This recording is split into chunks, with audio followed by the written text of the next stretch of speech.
Diphtheria is a acute bacterial infection caused by gram-positive Bacillus Corynebacterium diphtheriae.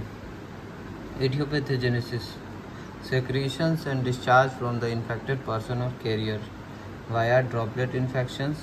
Transmission occurs or entry into the host via the respiratory tract. Incubation period of 2 to 5 days. Diphtheria produces exotoxin. Causes systemic and local lesions. Systemic effect और जो भी करता है ना, exotoxin जो है mainly जो deadly disease है, इसका मतलब प्रॉब्लमेटिक क्या है, डिप्थीरिया का जो एक्सोटॉक्सिन रिलीज़ करता है। Organ affected by exotoxin are heart, kidney, myocardium को अफेक्ट कर देता है ये एक्सोटॉक्सिन। नेक्स्ट क्लिनिकल फीचर में एक्यूट ऑनसेट होता है। Clinical feature acute onset fever होता है, मैलेज होता है, हेडेक होता है। Child has a toxic look, एकदम टॉक्सिक लुक चाइल्ड होगा।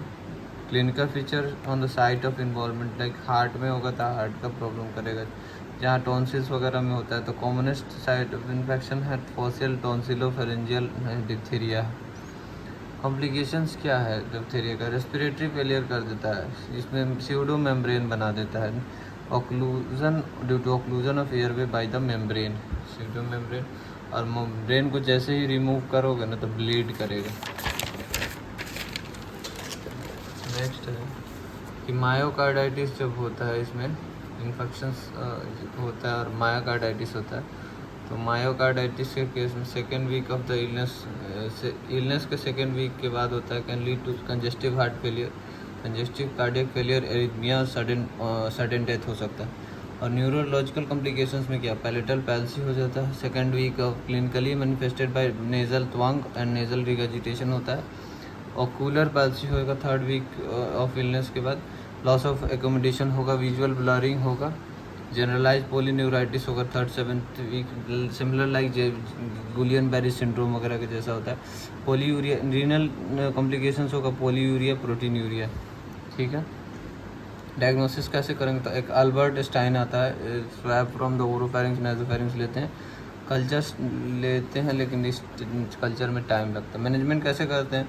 सबसे पहले तो न्यूट्रलाइजेशन ऑफ एक्सोटॉक्सिन्स करते हैं बाई डिप्थीरिया एंटीटॉक्सिन से IVIM देते हैं जितना जल्दी हो सके पॉसिबल हो के इन्फेक्शंस के।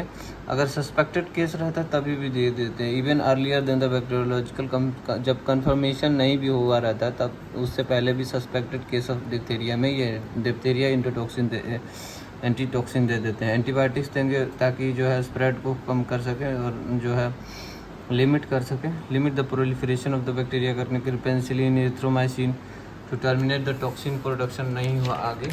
और लिमिट द बैक्टीरियल पॉपुलेशन को, प्रोलिफरेशन ऑफ बैक्टीरिया को लिमिट कर सके और ताकि prevent the spread of the organism to contacts नहीं हो, to prevent the development of carriers नहीं हो। और ये जो भी ट्रीटमेंट किया है एक्यूट ऑनसेट का, तो उसके बाद followed by this should be followed by active immunization, क्योंकि एक्टिव इम्यूनाइजेशन करना पड़ेगा, क्योंकि डिजीज़ जो है clinical disease does not confer to the active immunity.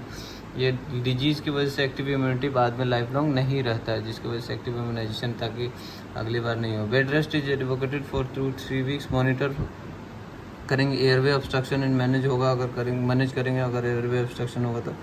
Certain exertion को अवॉइड करना चाहिए, बच्चे को नहीं एक्सर्शन करने देना है। Look for changes in rhythm and rate and rhythm of heart को चेक करना है। पैलेटल पाल्सी अगर होगा तो नेजोगैस्ट्रिक ट्यूब से फीड करवाएंगे बच्चे को। और प्रिवेंशन और कंट्रोल के लिए isolate the patient until the 2 successive culture of throat and nose are negative for diphtheria.